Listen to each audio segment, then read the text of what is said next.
everyone, it's Sharna from Pay or Wait, and today we're going to be reviewing the series premiere of The Charm reboot on the CW. Okay, a lot of people had a lot to say. They was not happy about this reboot, but here we are anyway, so let's go ahead and get into what happened.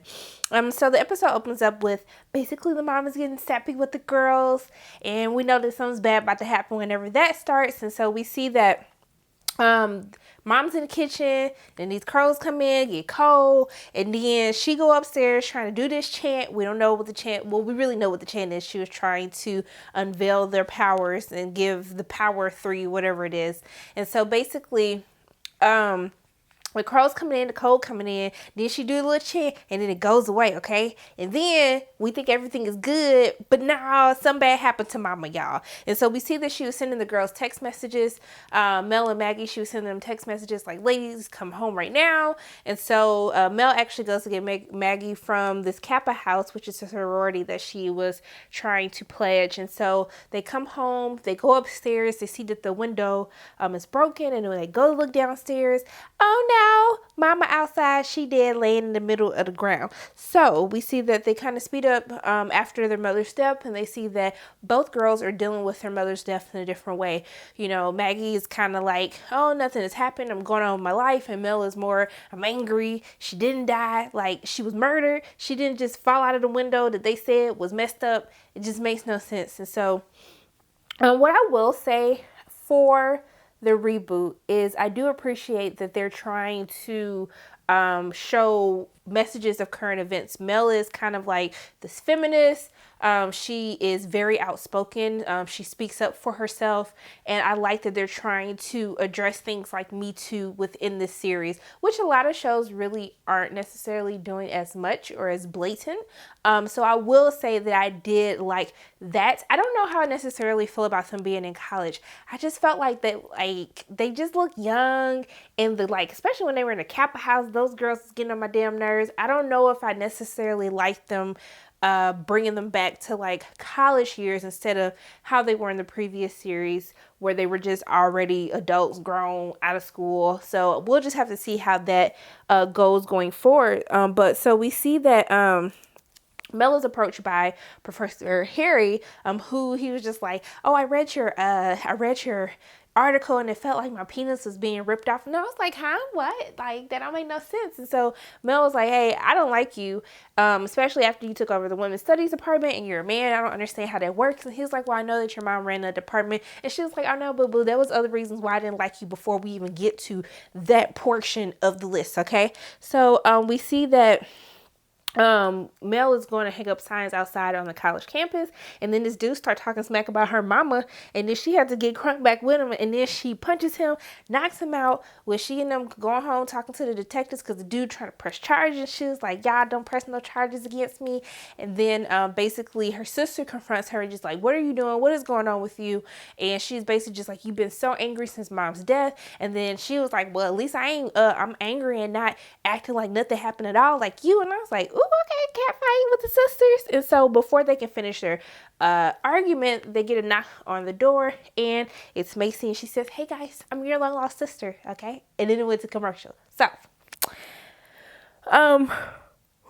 yeah, I'm getting sleepy, my goodness, I'm sorry.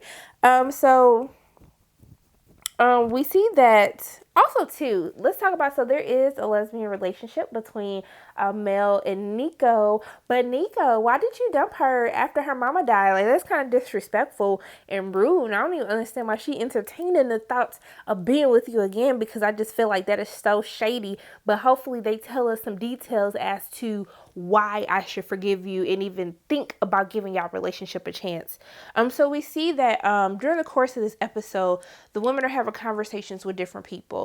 So we see that as Maggie is trying to pledge, she's meeting the girls at the Kappa house, and then basically she hears their thoughts and hears what they're saying about them. And so she gets freaked out and she basically runs away. Then we see that Macy is having a discussion with Galvin, which I'm assuming is her love interest, and basically she gets upset, flings a glass across the wall to the point where it breaks. And then we see that Nico and Mel are having a discussion at the coffee house where we learn about her little shady breakup. And then we see that she can stop time. And so as the girls are basically running away, they end up being kidnapped. They wake up in their attic. They see Harry, and Harry says, I'm your, what is he? A light waiter? A light waiter, a white lighter. Sorry, he's a white lighter. So basically, he's their advisor. He tells them about their mother, that they're witches. Their mom was a witch. Her mom was murdered by a demon. And so basically, she tried to unbind their powers before she was murdered. But they're trying to make sure that the underworld doesn't find out who they are and where they're at. And so basically the girls have to decide whether or not they want to have their powers or if they want to just go back to as if nothing has happened. And so as we see that they're going through all of their different little phases, basically after they find out, Maggie I don't want nothing to do with this. Let me go. I just got a text. Basically, she's made it to the final round. And so as she's walking through the woods to get to the Kappa house, she sees a cute little dog. And I was like, oh, that doggy's so cute. And then all of a sudden, the doggy had teeth and then the face turned crazy. So we said the dog's a demon. So they're trying to figure out how to take care of this demon. Then they think that the leader of the Kappa house is the demon. And then we see that she being all weird, like, come upstairs, Maggie. I want to show you something, girl. And I was like, girl, don't do that. That don't even sound right. And so then we later found out after Meg throws the little baking soda or where the hell they were trying to throw on there that Macy told them was going to make the little demon appear or go away.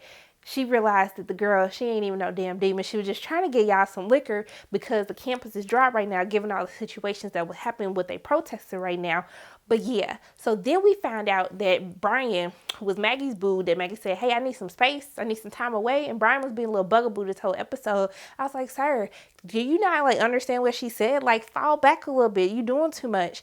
And so we see that, oh, of course, he's going to be the demon. And so Macy walks in at the right time, throws a little stuff on him, the little demon thing come out. And then Brian what happened? And it was I don't even know. So we think that the episode is over. But then we find out that the demon is actually that little creepy professor with Macy who was talking about oh, I'm not, no sexual harassing anybody. Then he was like, I like your blouse. I was like, you're so creepy for some reason. We should have known that she was the demon the whole time. But hey, did y'all realize that he kind of looked like the Night King from Game of Thrones? Then I kind of felt like he was giving me if the Night King and Groot had a baby, that's what he would look like. I know that has nothing to do with this episode, but I thought I would just give what I was thinking in my mind, get that out real quick. So we see that basically the women have to come together. They have to make a final decision hey, are we going to decide to use our powers? And they say yes, and they band together. Then they demolish the little, I wanted to say Night King, but wherever the hell he was somewhere throwing little icicles at them. And then all is well, okay? Harry coached them through their first little demon thing, and then they was all good. And I like the little thing where they basically said that this demon preys on strong women. I said, I see y'all trying to get a little feminism up in there. I appreciated that. So all of that happens. Then we see that they come back home. Macy moves in with them, and basically all is well as they're playing with the Ouija board and they talking to their mama, and their mama said, don't trust Harry. And then Harry pop up out of nowhere. And I was like, now that I think about it, Harry is kind of creepy. So now we got to figure out what's going on for the rest of the season. Now, my thoughts on this reboot. I am still in the middle.